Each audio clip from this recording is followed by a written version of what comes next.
What's up, skate fam? Welcome back to Deez Skates. Before we get started, please give this video a thumbs up. It'll help the channel and bring content that helps you to more skaters. In a previous episode about inline skate maintenance, I briefly touched on some of the benefits of having a bearing press and why I believe it is beneficial to have one.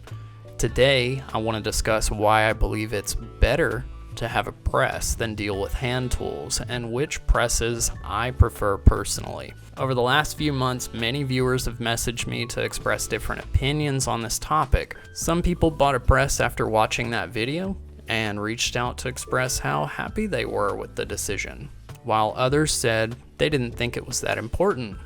I get it. Some people want to do things the hard way to save a little bit of coin in the end. I also learned from many of these messages that it's not always easy to get a press depending on the buyer's location, and some of you may be hit with expensive import fees and taxes. Overall, it's your choice. I can't make that for you, but what I can tell you is that having a press makes life much easier for anyone who cleans, swaps, or replaces their bearings often.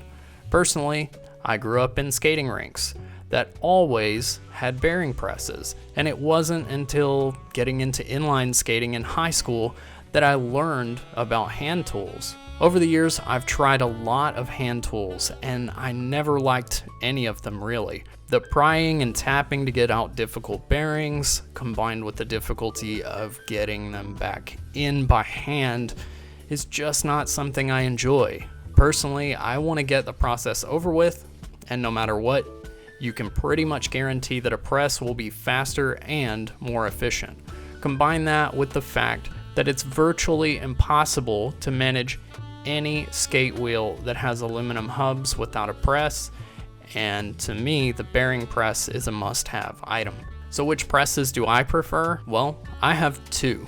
For the longest time, I've used this Powerdyne press. It's sturdy and has worked well for many years. As a quad wheel only press, I can say that I recommend it. However, the problem is that it's only really good for quad skates. The largest wheels it handles correctly are 80 millimeters, and pretty much anything larger than that can only be pressed in this awkward position by hand because the device doesn't close into place. As many of you know, the inline industry has been pushing tri-skates really hard the last few years, and we're even seeing more and more new frame designs that are capable of handling multiple wheel configurations. So it's fair to say that many of us have wheels larger than 80 millimeters. And if we're going to have a bearing press, we need something larger that can accommodate those wheels, which is why I eventually invested in this Bont inline skate press.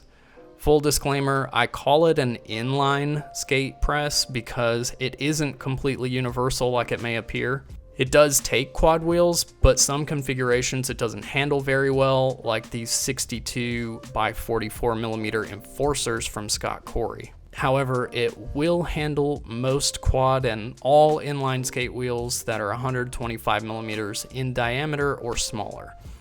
That pretty much covers every wheel I have in my inventory. This special set of wheels are the only ones I have trouble with.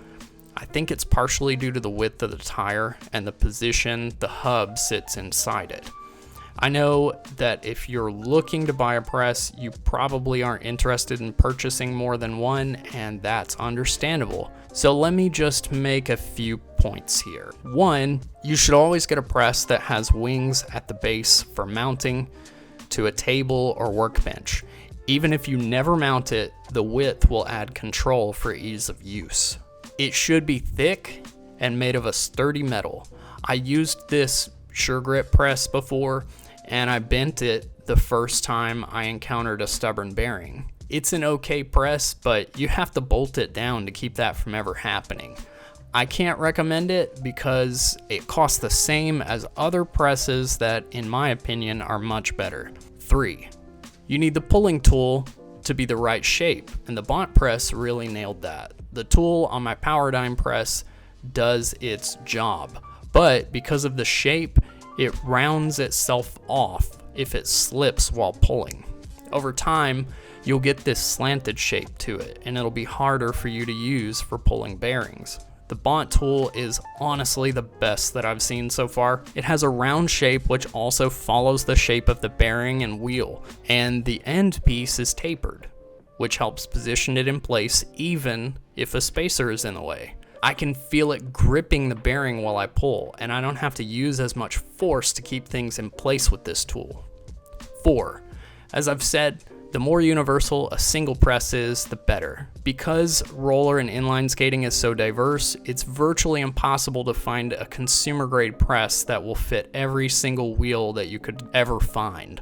But the Bont press comes pretty close to it. And finally, 5, it's just faster. I don't know anyone who can pull bearings from one set of wheels and insert them into another with a hand tool as fast or as easily as I can with a press. The hand tools are typically a third of the cost of a bearing press, but in the long run, you'll have to spend way more time and hassle dealing with a hand tool, and you're not saving anything if you ask me. It's a difference in $20 and about $60 for most of us.